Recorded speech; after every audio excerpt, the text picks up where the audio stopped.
개혁신당 이주영 의원님. 예. 안녕하십니까. 개혁신당 이주영입니다. 오늘 모든 위원님들 여야에서 모두 참석해 주셔서 진정한 협치와 논의의 장이 열리게 된 것에 대해 기쁘게 생각합니다. 그리고 어려운 자리셨을 텐데 오늘 출석해 주신 증인과 참고인 분들께도 국민의 부름에 성실히 응해 주심에 감사드립니다. 오늘 저는 이 의정 갈등의 소용돌이 한가운데에서 처음으로 보건복지부 관계자분들과 심도 있는 논의를 할 수 있게 된 것에 대해서 대단히 발전적인 일로 그리고 또 희망적으로 느끼고 있습니다. 다만 제가 아쉬웠던 것은 저희 당에서도 단 2가지를 제출을 요청드렸는데 그것이 제대로 돌아오지 않아서 좀 아쉬운 마음은 있었고요. 두 번째는 저희 상임위가 아니라 타 상임위원회의 임시회 그리고 청문회를 제가 제3자의 눈으로 보았을 때 적절한 질문이 갔음에도 불구하고 그 답변에 있어서 답변해 주시는 분들이 의미 없는 답변을 하시거나 원론적인 내용으로 피해가시는 경우를 많이 본 것 같습니다. 그런데 우리 이번 청문회는 보건복지위의 존재 자체가 여야 정쟁을 넘어 민생을 향해 하나의 목표로 갈 수 있다는 좋은 점이 있지 않겠습니까? 그러므로 지금 오늘 열리는 청문회의 특징과 사안의 중대성 또 시급성을 감안할 때 부디 위원님들의 질문에 성실하고도 정확한 그리고 소신 있는 답변 모든 증인과 참고인분들께 부탁드리겠습니다. 감사합니다. 다음은 이주영 의원님 질의하시겠습니다. 개혁신당 이주영입니다. 오늘 성실하게 답변해 주셔서 감사하게 생각합니다. 첫 번째 슬라이드 하나 띄워주시겠습니까? 지금 6월 4일부로 행정명령을 철회를 하신 것으로 알고 있습니다. 그 상황이 어찌 됐건 지금 아무튼 3주 정도 경과한 것으로 보이는데 보시는 바와 같이 전공의들 출근자는 전체의 7.6% 수준입니다. 그리고 제가 볼 때 그리고 많은 정보로 판단해 볼 때 아마 바이탈과 전공의들은 앞으로도 수련을 결심하지 않을 것으로 보입니다.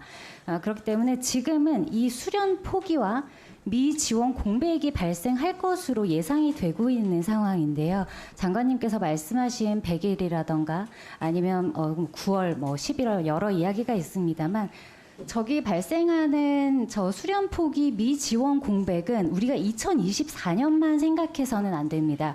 2024년에 어떤 수를 써서 전공의들을 억지로 심지어 끌어놓는다고 한들 2025년에 그렇다면 누가 지원을 하겠는가를 생각해 봐야 됩니다. 공백은 어차피 예고되어 있는 상황이고 2025년과 2026년에 내과, 외과, 소아과, 산부인과에 지원하지 않을 것이 자명해 보이는, 왜냐하면 이 상황을 의대생들도 모두 봤기 때문에 내년에만 지원하지 않을 거라고 보기는 어려울 것 같습니다.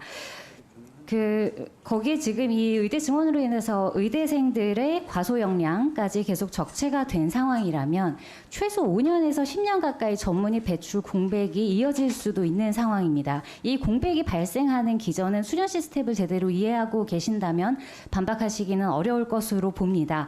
그래서 이 질문은 잘잘못을 따지자는 것이 아닙니다. 다만 현재의 상황이 사실상 바이탈 엑소더스라고 불러야 할 것 같은데 아까 차관님께서 말씀하시기로 최악의 시나리오까지 짰다 이렇게 말씀을 하셨습니다. 그러면 비상진료 체계를 언제까지 지속할 수 없는 상황에서 앞으로 향후 수년에 걸쳐 이어진 전공의 미충원에 대한 대책이 보건복지부 차원에서 지금 이 시점에 존재하고 있습니까? 예, 우선은 지금 의원님 말씀대로 한 해 그게 공백이 되면 그게 한 해로 그치지 않고 파급 효과가 굉장히 큽니다. 그래서 어떻게 하든지 지금 많이 늦었지만은 전공의 분들께서 복귀하실 수 있도록 많은 노력을 하고 있습니다. 전공의들이 복귀를 지금 안 할 것 같습니다. 안 하기 때문에 이 질문을 드린 겁니다. 그런데 복귀를 할 것 같다고 답변을 하시면 답변을 하신 게 아니라서 복귀하실 수 있도록 노력을 하겠습니다. 그리고 기본적으로는 전공의 분들이 하고 있는 근무 여건 개선, 그다음에 수련을 제대로 받을 수 있는 것, 또한 전문의 중심 병원으로의 전환 같은 정책도 같이 추진해 나가도록 하겠습니다. 제가 다른 질문을 드리려고 했는데 이 질문을 먼저 드리는 게 좋을 것 같습니다. 그 6월 일에 의료개혁 특위 4차 회의가 열렸습니다. 이날 노현홍 위원장님께서 의료인력 수급 추계 및 조정 시스템 구축 방향은 그 핵심인 의사결정 구조에 대한 사회적 논의를 시작했다는 데 큰 의미가 있다고 하셨습니다. 맞습니까? 네. 그리고 지금까지 결정의 바에 따르면 올해 9월까지 미래 의료 수요 충족을 위한 의료 인력 수급 추계 및 조정 시스템 구축 방안 마련하겠다고 하셨는데요. 네. 그렇다면 올해 2월 6일에 발표된 증원 결정 당시에 보정심 산하의 의사인력 전문위원회와 9월에 출범할 의기특위 산하의 수급추계 전문위원회 사이는 어떤 차이가 있는 겁니까? 예, 그 보정심에 있었던 그 산하단 그거는 좀 현재 의료 인력이 얼마나 부족하고 그걸 얼마나 확충하는 것이 필요하냐 그거를 정하는 거였고요.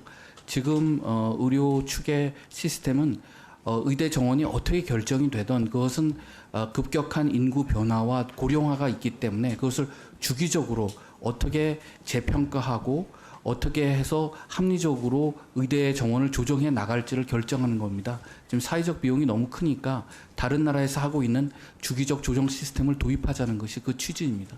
제안하신 세 개의 보고서에서도 그런 사회적 비용에 대한 고려가 없었던 것으로 제가 알고 있는데 그렇다면 기존의 논의기구의 신뢰성이 그런 측면에서는 떨어진다고 생각해도 되는 부분입니까? 제가 말씀드린 것처럼 기존의 논의는 당장 2025년 이후에 저 정원을 어떻게 정할지를 결정한 것에 중점을 두었고요. 지금 그 의료개혁 특위에서 하는 것은 주기적으로 그것을 어떻게 조정해 나갈까 한 번 정한다고 쭉 갈 수는 없는 거 아니겠습니까?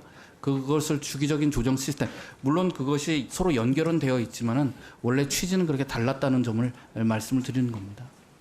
그러면 지금 계획하고 계신 것은 5년 동안 증원을 하고 그 이후에는 증원한 인력과는 숫자가 달라지겠네요. 맞습니까? 예, 저희가 2035년까지 10,000명이라고 하는 숫자는 말씀을 드렸는데 네. 그것이 저희가 생각했던 것보다 예를 들어 인구 감소가 급격히 이루어진다든지 이건 이제 마이너스 요소가 되겠죠. 근데 플러스 요소로 고령화가 또 급격히 진행된다든지 그다음에 의료 서비스의 수요가 갑자기 는다 그러면은 중간이라도 재검토를 해가지고 합리적인 방안을 찾아야 되지 않겠습니까? 알겠습니다. 그러면 지금 말씀하신 대로라면 의대 증원에 필요한 교수 인력이나 소프트웨어는 말할 것도 없고 네. 그 외에 뭐 물리적인 기자재만 살펴봤을 때 40개국가 대학이 사실상 5년 이내에 동시에 증축, 증액, 증량을 시행해야 하는 상황입니다. 맞습니까? 네, 맞습니다. 그렇다면 지금부터는 최소 2, 4년의 시간이 소요될 것으로 예상이 되는데 네. 그렇다면 2025년부터 5년간 정원을 그렇게 증가했다가 그 내내 공사하는 상태로 부실한 교육이 진행이 되다가 5년 뒤에는 그럼 갑자기 늘어난 1,000명의 교수를 다시 해고하거나 증량한 기자재를 폐기하거나 증축 증설된 공간을 다른 목적으로 사용할 계획이 있으신 겁니까? 그러니까 5년 저 주기적인 재조정할 때도 장래를 추계를 해야 되고요. 근데 의원님 이거는 의대 정원뿐만 아니라 모든 정원의 대학의 정원의 똑같은 문제입니다. 지난 동안 60% 이상을 이렇게 갑자기 증원한 다른 사례가 있습니까? 제 말씀은 학령 인구 조정에 따라 가지고 어느 과라도 정원은 조정해야 될 수요가 있다는 말씀을 드리는 거고요. 그런 것들을 잘 감안을 죄송하지만 해가지고 그러면 한 가지만 제출 부탁드리도록 하겠습니다. 지금 장 차관님께서 모든 자료 제출이 어려우신 것은 이해합니다. 다만 오늘 말씀하신 발언을 모아보면 2,000명 결정은 장관님이 하신 것으로 알고 있고 복지부에서도 2,000명 제안했다고 차관님께서 말씀하셨습니다. 그래서 그것을 취합해서 사회수석실을 통해서 대통령실로 전달했다고 하셨고 그 시점은 부정심회 최종회의 전인 것으로 보입니다. 맞습니까? 예, 자료를 제출한 것이 아니고요. 오늘 2,000명을 보정심에 올려서 논의하겠다고 그렇게 구두로 설명했습니다. 어려운 부분에 대해서 충분히 이해를 하겠는데 네. 다만 2,000명이라는 인상적인 숫자는 사실 그냥 머리에만 있지는 않았을 거라고 봅니다. 그렇기 때문에 단 한 장의 보고서입니다. 2,000명이라고 명시된 최종 보고서 혹은 보고안 한 장만 제출해 주시면 됩니다. 그 외에 참석자라던가 회의록까지는 제가 요구하지는 않겠습니다. 어렵지 않을 것 같습니다. 2,000명이라는 단어로 검색하셔서 날짜 순으로 가장 먼저 나오는 회의록 혹은 보고서 단 한 장만 제출을 부탁드리겠습니다. 그렇다면 우리가 어느 시점, 어느 수준의 논의를 거쳤는지 유추할 수 있을 것이고 보건복지부에 대한 국민의 의혹도 풀릴 것으로 기대할 수 있을 것 같습니다. 이상입니다. 장관님, 네. 지금 말씀하신 자료가 있으면 제출을 해주세요. 저도 거듭 말씀드렸잖아요. 그런 자료들이 제출돼야만 근거를 가지고 판단을 하셨을 것이다라고 믿을 수 있다. 제출을 안 해주신 상태에서 무조건 믿으라고 한다면 좀 어려울 수도 있다라는 말씀 좀 드렸으니까 제출하실 수 있는 만큼 최대한 좀 제출해 네, 주십시오. 알겠습니다. 그리고 장관님 아까 전공의를 어떻게든 신속하게 복귀시켜야 된다. 그렇지 않으면 여러 가지 파급적인 효과 때문에 의료 인력 공급에 오히려 막대한 지장이 있을 수 있다는 취지로 답변을 해주셨어요, 그죠? 네. 예, 어떻게든이 어떻게입니까? 이제 두 가지입니다. 일단 예, 전공의 분들이 지금 이제 행정 처분에 관한 법적인 부담이 있기 때문에 그것을 어떻게 하든지 완화해 주는 것이 하나 있고요. 그러니까 어떻게든 완화라고 하시니까 또 어떻게든 지금 어떻게든이 예, 무슨 내용인지가 미복귀 궁금해요. 아니 복귀자에 대해서는 저희가 처분을 하지 않겠다고 이미 말씀을 드린 거고, 근데 지금 미복귀자에 대해서는 제가 그 현장의 의견이라든지 그 복귀 수준을 봐서 6월 말까지 봐서 대책을 대응하겠다고 했기 때문에 7월 초에는 그 대응 방안을 발표할 수 있도록 하겠습니다. 그게 하나고요. 또 하나는 아까 의원님들도 말씀하신 것처럼 전공의가 이렇게 현장을 떠난 것은 본인의 미래, 그다음에 한국 의료 미래에 대한 불안감 때문입니다. 그래서 한국 의료 미래 선진에 대해서 선진화가 어떻게 이루어질 것이고 필수 의료에 대한 확충에 대한 정부의 정책 방향은 이렇다라고 설명할 수 있도록 의료개혁 특위에서 빨리 논의해서 방안을 그렇게 발표할 수 있도록 노력하겠습니다. 지금 일단 장관님 말씀 들어보면은 미복귀 전공의에 대한 처분에 대해서 6월 말에 상황을 보고 지금까지의 입장을 바꿀 수 있다 이렇게 제가 대응 들었는데 방안을 만들도록 하겠습니다. 대응 방안이라는 게 뭡니까? 그러니까요. 지금 의원님 말씀대로 위원장님 말씀대로 기존의 그 방침과 다른 방침을 할 수도 있고요. 있다. 기존의 방침을 또 보완할 수도 있고 그렇습니다. 알겠습니다. 이주영 의원님 질의해 주시기 바랍니다. 네, 감사합니다. 늦은 시간까지 성실하게 임해주셔서 감사드립니다. 저의 입장을 정확하게 정리하고 넘어갈 필요가 있어서 제가 한마디 드리겠습니다. 글쎄 개혁신당의 이주영 의원님은 제가 정확히는 모르겠고 그 외 의원님들은 의대 정원 증원에 있어서는 별로 반대하는 것 같지는 않습니다. 저는 과학적 근거와 실현 가능한 계획 그리고 국민 건강에 발전적으로 그리고 지속적으로 기여할 수 있는 방식이라면 그것이 증원이 되었건 감원이 되었건 유지가 되었건 순순히 받아들일 준비가 되어 있습니다. 그러나 그렇지 않다면 그것이 증원이건 감원이건 받아들이기 어려울 것이라고 봅니다. 그런 점에 있어서 저는 우리나라 정부가 저를 그렇게 순순히 납득하도록 설득해 주시기를 진심으로 바라는 바입니다. 아까 위원장님께서 2025년 증원에 대해서 문의하셨을 때 조경 장관님께서 2025년은 이미 확정이 됐기 때문에 변경이 어렵다고 하셨고 그 근거로서 수험생 학부모들이 모두 준비 중이기 때문이라고 하셨습니다. 맞습니까? 네, 그렇게 말씀. 그렇다면 보건복지부 장관으로서 사교육에 인력 문제가 생기는 것과 우리나라 의료에 인력 문제가 생기는 것은 어느 쪽이 더 무거운 문제라고 생각하십니까? 둘 다 중요한 문제죠. 둘 다 중요한 문제라고 생각하시는군요.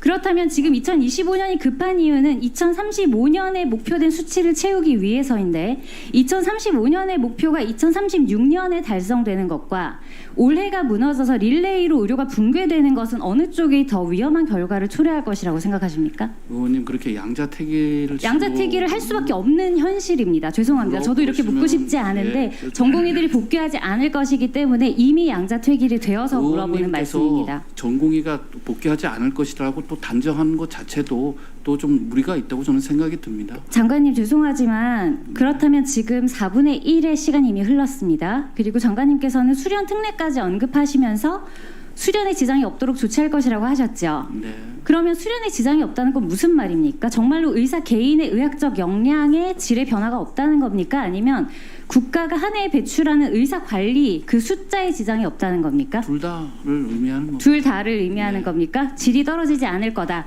그럼 한 가지만 묻겠습니다. 2025학번 의사에게 본인의 몸을 맡기는데 하늘을 우러러 한 점 부끄러움이 없으시겠습니까? 네. 알겠습니다. 그 지금까지 질문 중에 교육부 소관이어서 답변하기 어려우셨을 질문들이 많았을 줄 압니다. 그런 부분에 대해서 답변 어려우셨던 거 충분히 이해하는데 그렇다면 보건복지부로서 답변하실 수 있는 그런 질문을 하나 드리겠습니다. 오전에 필요 재정 규모에 대한 갑론을박이 있었습니다. 그리고 그에 대해서 박민수 차관님은 교육부와 검증 중이라고 하셨습니다. 맞습니까? 네. 부처 간의 일을 할당하려면 그 재정이나 실현 가능성에 있어서 논의나 준비 과정이 있을 것으로 국민들은 예상을 아마 하실 것 같습니다. 그렇다면 교육부의 의대 증원 관련한 계획과 규모를 명시해서 처음 연락하신 게 언제입니까? 규모를 재원을 증원 규모 거기에 대한 필요한 재원이 있을 것인데 거기에 대해서 교육부와 처음으로 협상하신 게 언제입니까? 협의하신 게 언제입니까? 의원님 재원은 교육부하고 복지부가 협의한다고 일이 끝나는 게 재원을 아닙니다. 준비하기 위해 규모가 필요했을 것이고 그렇다면 규모는 규모를 그날 6월 4일 날 발표하면서 바로 6월 공문으로 4일에 받았습니까? 네, 그러면 그랬습니다. 지금 몇 개월 남았습니까? 2025학기 시작까지? 교육부가 준비할 수 있을 거라고 보십니까? 네, 할 수 있다고 생각합니다. 만약에 불가능한 재정 추산이 나오면 어떻게 하실 겁니까? 그게 그렇게 단정적으로 좀 될 가정을 것 하고 같으시다는 질문을 말씀이시죠? 예, 정부가 그럼 최대한 국토부나 노력을 하겠습니다. 한자우와 향후에 협업할 때도 이런 식으로 하실 겁니까? 저 의원님 너무 그 재정 도달이 가정을 가능하실 것 같냐고 여쭤보는 겁니다. 예. 그냥 가정입니다, 저도. 예, 정부 대통령께서도 보건 의료를 치안과 국방 수준으로 놓고 투자를 하시겠다고 말씀을 하셨고 예 그렇습니다. 네, 알겠습니다. 정부의 의지가 있습니다. 네. 그 현재 정부에서 느끼기에는 의료가 통일된 소통의 창구도 없고 통일된 안도 없다는 것이 현재 문제 해결의 발목을 잡고 있다고 생각하시는 것 같습니다. 맞습니까? 예, 그 통일 원인 중에 안은 사실 나와 있죠. 여러 번 제시가 되었습니다. 그리고 정부는 무려 28번이다 37번이다 횟수 차이는 있지만 의료계와 증원 방향을 협의했다고 하셨습니다. 그 대상이 있었을 건데 그럼 그 대상과 지금 다시 연락하신 적 있습니까? 그거는 이제 의료 현안 하신 적이 협의체에서 있습니까? 그 이전에 협의했던 협의체에 연락을 취해 보신 적이 있습니까? 취하지는 않고 의료계에 계속 얘기를 해왔습니다. 해 오셨습니까? 예. 그 박형국 부회장님, 대한의학회 부회장님 나와 계신데 이 증원 논의 과정 중에 의료 현안 협의체 회의에 참석하신 것으로 알고 있습니다. 맞습니까? 예, 대한의학회 부회장 박형욱입니다. 저는 2013년 11월 15일부터 제2기 의료현안협의체에 직접 참여를 했었습니다. 의료현안협의체에서는 주로 필수 의료 살리기에 대한 논의를 계속했습니다. 그러다가 12월 13일 제21차 회의 때 나가보니까 복지부 자료에 의대 증원의 원칙이라는 내용이 포함되어 있었습니다. 사실 굉장히 놀랐는데요. 왜냐하면 복지부는 사전에 자료를 주지 않았습니다. 현장에 가서 보니까 의대 증원의 원칙을 내놓고 여기에서 합의를 하라라고 얘기를 했습니다. 그래서 제가 문제 제기를 했죠. 이걸 처음 봤는데 여기서 어떻게 합의를 하냐. 우리도 의대 증원의 원칙에 관해서 얘기를 할 테니까 다음 주에 얘기를 하자. 그래서 다행히 당시 공무원들께서 그걸 받아들여 주셨습니다. 그래서 제가 그 의대 증원의 원칙과 관련돼서 5가지를 그 실무진에게 이제 그쪽에 복지부에 전화를 하고 이제 그 사전 준비를 하라고 그랬는데 첫 번째가 국민 의료비, 두 번째가 의료 접근도, 세 번째가 의사 인력의 지역적 밀도, 네 번째가 의료 생산성, 다섯 번째가 의료 수가 이런 원칙을 가지고 논의해야 된다라고 제안했었습니다. 그런데 놀랍게도 그 다음 주에 복지부 자료에는 의대 증원의 원칙에 관련된 의제가 전혀 삭제돼 있었습니다. 그 이후로 의대 증원에 관한 논의는 전혀 없었습니다. 오전에 박민수 차관께서 의협은 의사가 부족하지 않다는 입장이었기 때문에 더 이상 논의의 진전이 어려웠다라고 마치 그 다음에 대화가 안 된 것이 의료계의 책임인 것처럼 말씀하셨는데 제가 지금 말씀드린 내용은 증거로서 다 찾을 수 있는 내용들입니다. 처음에 의대 증원의 원칙에 관해서 얘기하자고 하고 그거를 접고 더 이상 논의하지 않은 당사자가 보건복지부입니다. 더 나아가서 윤석열 대통령께서는 4월 1일 날 정부는 의료계와 32차례 의사증원 방안에 협의했다. 이렇게 대국민 담화에서 말씀하셨습니다. 그 말을 들은 국민은 정부는 열심히 소통을 했는데 의사계는 불통으로 나갔구나라고 오해를 하실 겁니다. 처음부터 논의를 시작하지 않은 건 복지부고 마치 그 논의가 안 된 것을 의료계에 책임을 내는 것도 복지부고 또 더 나아가서 국민에게 마치 의료계가 불통인 것처럼 말씀을 하신 겁니다. 오늘 3개의 보고서에 관한 논의가 있었는데요. 사실 3개의 보고서 외에도 우리나라 의료 인력에 관한 그 연구들은 또 있습니다. 2018년 UC 버클리의 보고서는 2030년이 되면 우리나라 의사가 3,800명의 의사 과잉이 된다는 보고가 있었고요. 2020년 오용인 등의 연구에 따르면 2030년 14,000명이 과잉이 된다는 연구도 있습니다. 왜 이런 일이 벌어지냐면 의사 인력 추계라는 것은 수많은 가정이 깔립니다. 그래서 이런 가정, 어떤 가정을 취하느냐에 따라 굉장히 달라지는데요. 이때 중요한 것이 투명한 절차입니다. 보건복지부 장관께서 일본을 방문하셔가지고 일본 후생성 산하의 일본 의사 수급 분과회 가타미네 시게루 회장을 만난 것으로 알고 있습니다. 인터넷에 찾아보면 일본 의사 수급 분과위원회는 모든 논의가 인터넷에 다 공개가 됩니다. 굉장히 중요한 일입니다. 거기에 참여하는 의사들의 발언도 공개가 되고 후생성 관리들의 발언도 공개가 됩니다. 그러한 투명한 절차 속에서 여러 가지 가정을 갖고 있는 보고서들이 조합돼 나가는 것이 바로 과학적인 방법입니다. 그런데 일부 원하는 보고서만 빼서 그거를 마치 전가의 보도처럼 얘기해서 절대적인 진리다라고 얘기하면서 이 사태가 벌어진 것이라고 생각합니다. 우리나라가 민주주의를 발전하기 위해서는 가장 중요한 것이 아마 투명한 절차라고 생각합니다. 그 부분에 대해서 매우 유감을 표명하는 바입니다.